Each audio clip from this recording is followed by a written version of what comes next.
Hello friend, my name is Saurabh और आज के इस वीडियो में हम समझेंगे what is under frequency load shedding scheme in power system. सबसे पहले हम समझते हैं what is frequency in power system. तो फ्रेंड, हम जानते हैं कि हम जो पावर जनरेट होते हैं जनरेटिंग स्टेशन में, उसे हम कहीं पर स्टोर करके नहीं रख सकते हैं।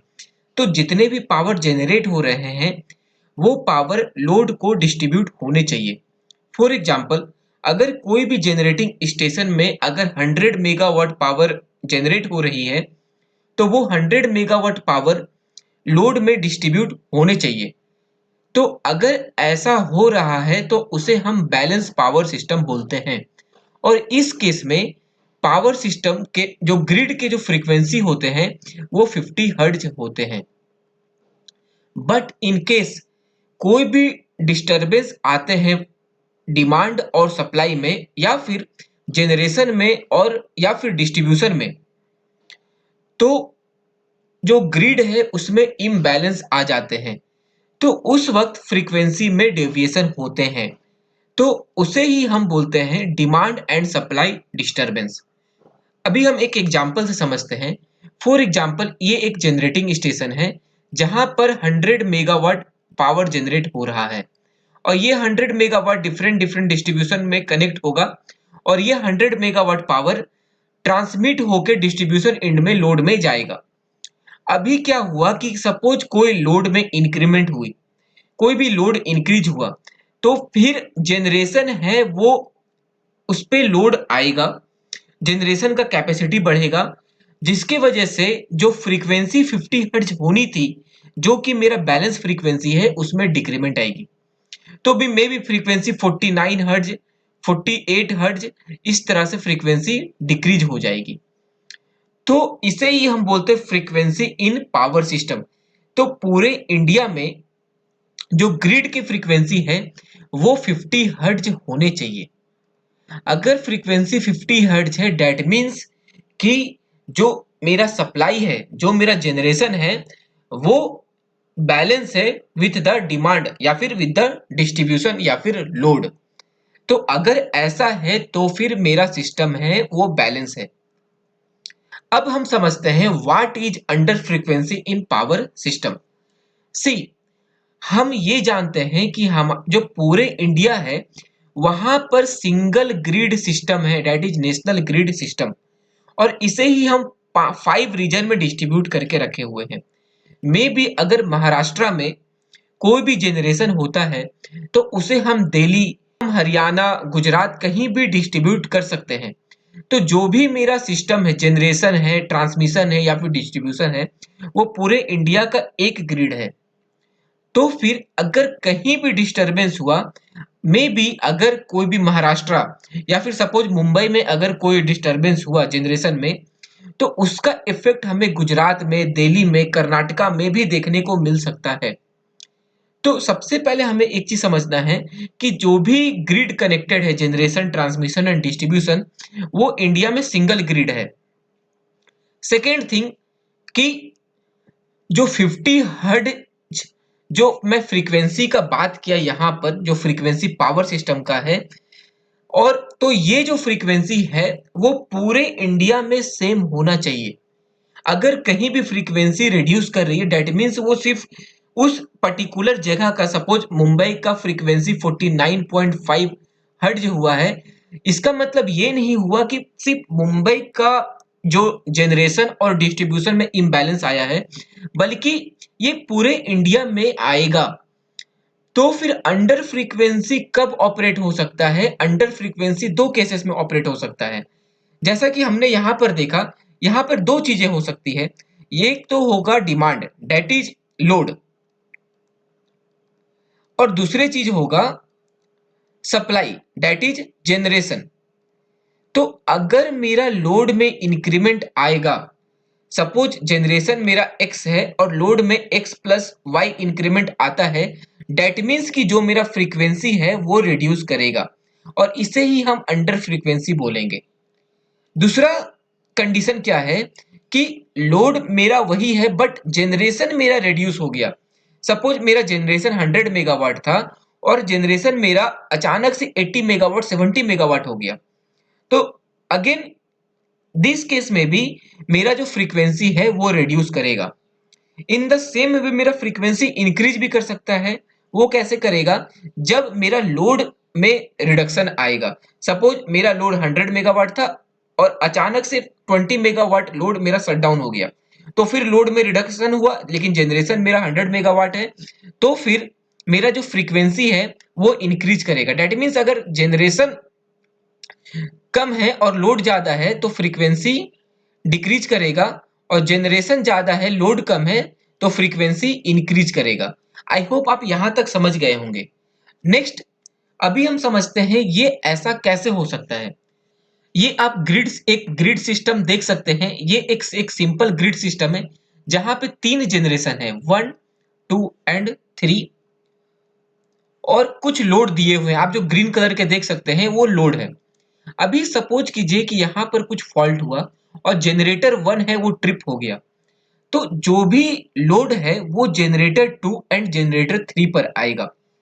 तो अगर सपोज यहाँ पे 500 मेगावाट पावर फ्लो हो रहा था, इस ग्रिड से इस जनरेशन से भी मे बी 200 मेगावाट, और यहाँ से भी may be suppose 500 megawatt power feed हो रहा था, तो अभी सपोज ये जनरेटर 1 ट्रिप हुआ है, तो ये जो 500 मेगावाट पावर है वो जनरेटर जो इसका लोड है 500 मेगावाट का, वो जनरेटर 2 एंड जनरेटर 3 पर आएगा।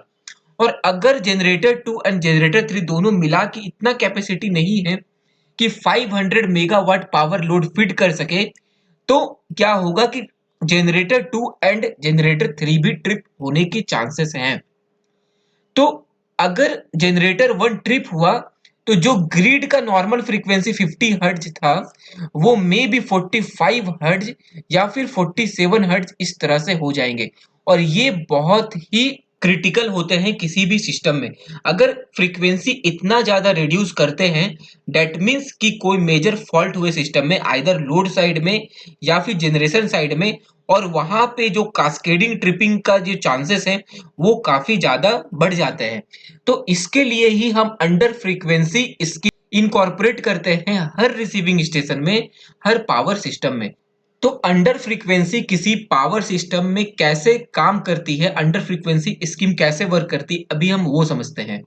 तो अभी हमने देखा जनरेशन और लोड का कॉन्सेप्ट की इसके बेसिस पर फ्रीक्वेंसी कैसे चेंजेस हो रही है।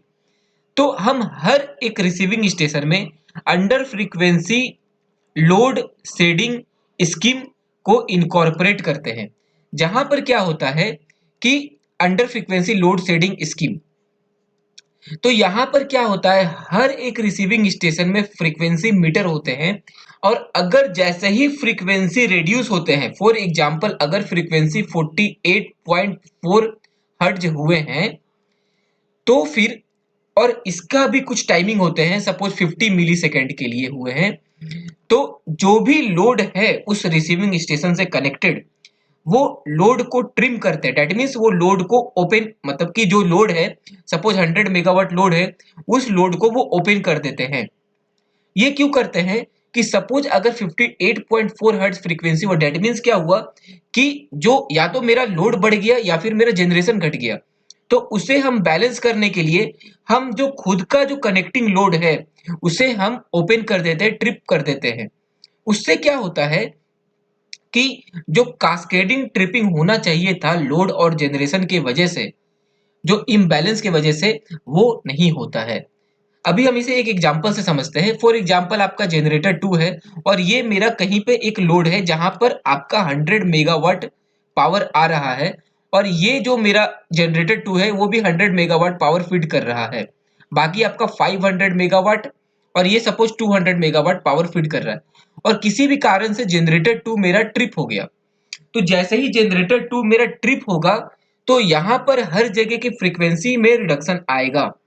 तो जहां पर भी जो पहली जो फ्रीक्वेंसी में रिडक्शन आना स्टार्ट होगी, सपोज 50 हर्ट्ज से आपका 49 हर्ट्ज, 48 हर्ट्ज, 47 हर्ट्ज हुआ, तो लोड ट्रिम करना स्टार्ट कर देगी उस रिसीविंग स्टेशन का लोड को, या फिर जो भी उस रिसीविंग स्टेशन से जो भी लोड कनेक्टेड है वहां पे। तो जो लोड है ये तो सपोज सपोज ये 220 केवी के लाइंस है, तो जो लोड जो ट्रिम करते हैं वो 22 केवी, 33 केवी, 11 केवी, जो मेरा एलटी साइड है ये वहां के लोड को ट्रिम करते हैं। तो यहाँ पर भी आपका stage 1, stage 2, critical load, no critical load ऐसा रहता है। तो पहले जो क्रिटिकल लोड नहीं होते हैं ये उस लोड को ट्रिम करते हैं। अगर ट्रिम करने के बाद भी आपका फ्रीक्वेंसी रिड्यूस हो रहा है तो फिर वो स्टेज 1 जो आपका क्रिटिकल लोड है उसे भी ट्रिप करना स्टार्ट करते हैं अंडर फ्रीक्वेंसी। तो आई होप आपको समझ में आया होगा कि अंडर फ्रीक्वेंसी काम कैसे कर रहे हैं। अभी हम समझते हैं why under frequency scheme is important. तो अगर मेरा कोई भी जनरेशन और लोड में इम्बैलेंस होता है तो क्या हो सकता है। तो सपोज कीजिए कि एक लाइन ट्रिप हो गया, सपोज दिस इज 1 और 2 है और ये लाइन मेरा ट्रिप हो गया। अभी ये लाइन अगर ट्रिप होगा दैट मीन्स क्या हुआ, अगर ये लाइन से मेरा 100 मेगावाट पावर फ्लो हो रहा था तो ये नहीं हो पाएगा क्योंकि ये लाइन ओपन हो गया। तो अभी क्या होगा, जो भी इस सब स्टेशन से दूसरे लाइन कनेक्टेड थे वो पावर फ्लो करना स्टार्ट करेंगे और ये लाइन ओवरलोड हो जाएगा। ये लाइन ओवरलोड होने के कारण क्या होगा, ये लाइन भी ट्रिप कर जाएगा और ये लाइन ट्रिप करेगा तो अदर लाइन ओवरलोड होगा। तो इस तरह से कास्केडेड ट्रिपिंग होने के चांसेस बढ़ जाते हैं। अदर एग्जांपल क्या है, सपोज ये जनरेटर ट्रिप हो गए। अभी जनरेटर ट्रिप होने के कारण क्या होंगे कि दूसरे जनरेटर पे लोड बढ़ जाएगा और अगर दूसरे जनरेटर उतना कैपेसिटी के नहीं है कि ये लोड को फीड कर सके तो ओवरलोड होने के कारण दूसरा जनरेटर भी ट्रिप हो जाएगा। इसके ट्रिप होने के कारण अदर जनरेटर है वो भी ट्रिप हो जाएंगे और इस तरह से कास्केडेड ट्रिपिंग होने के चांसेस बढ़ जाते हैं और इसे ही हम ब्लैकआउट बोलते हैं। आपको पता होगा 2012 का ब्लैकआउट जो आपका जिस जहां पर आपका north India, eastern India and north eastern India में 2 दिनों के लिए ब्लैकआउट हुआ था, जहां पर 400 केवी बीना ग्वालियर लाइन ट्रिप हुआ था। और ये बीना ग्वालियर लाइन ट्रिप होने के कारण अदर लाइंस पर लोड बढ़ा और एक एक करके आपका काफी सारे लाइंस जो northern eastern and north eastern region में वहां पे ट्रिप होना स्टार्ट हो गए थे और यहाँ पर 32 गीगावाट का लॉस हुआ था इसके कारण। तो अगर जो भी हम प्रोटेक्शन प्रोवाइड करते हैं पावर सिस्टम में, जैसा कि मैंने आपको पहले बताया कि जो इंडिया है वो वन ग्रिड सिस्टम है। ऐसा नहीं कि जो दिल्ली में पावर आ रहे हैं वो दिल्ली में ही डिस्ट्रीब्यूट हो रहे हैं, जो दिल्ली में हरियाणा में पावर आ रहे हैं वो मे भी बिहार, झारखंड, महाराष्ट्र, गुजरात कहीं भी डिस्ट्रीब्यूट हो सकते हैं। तो अगर एक जगह पे कुछ भी डिस्टरबेंस आते हैं नॉर्थ से साउथ तक कहीं भी वो डिस्टरबेंस इफेक्ट कर सकते हैं। तो इसीलिए जो भी हम प्रोटेक्शन यूज करते हैं किसी पावर सिस्टम में वो इफेक्टिवली काम करना चाहिए। सो नेक्स्ट एक क्वेश्चन आप लोगों के लिए, that apart from under frequency scheme what other scheme is used और can be used in substation for load setting. अभी हमने बताया कि एक तो अंडर फ्रीक्वेंसी स्कीम हम यूज करते हैं जिसके कारण जो भी लोड है आइदर 22 केवी, 33 केवी, एलटी साइड में जो भी लोड है उसे वो ट्रिम कर देते हैं, ओपन कर देते हैं अगर मेरा अंडर फ्रीक्वेंसी ऑपरेट होता है तो आप ये बताइए अंडर फ्रीक्वेंसी के अलावा और हम क्या स्कीम यूज करते हैं जिसके कारण कोई भी जो लोड है वो ट्रिम हो सकते हैं, लोड शेड हो सकते हैं। या फिर अगर और भी कौन सा हम स्कीम यूज करते हैं, कौन सा प्रोटेक्शन यूज करते हैं जिसके कारण कोई भी जो लाइंस है उसके ब्रेकर भी ओपन हो सकते हैं सिस्टम में। So that's all about this video. I hope आपने अंडर फ्रीक्वेंसी को समझा होगा, अंडर फ्रीक्वेंसी का इंपॉर्टेंस क्या है, कैसे वर्क करता है। If you have any doubt you can ask in the comment section. If you like the video, please like, share and subscribe. Thank you.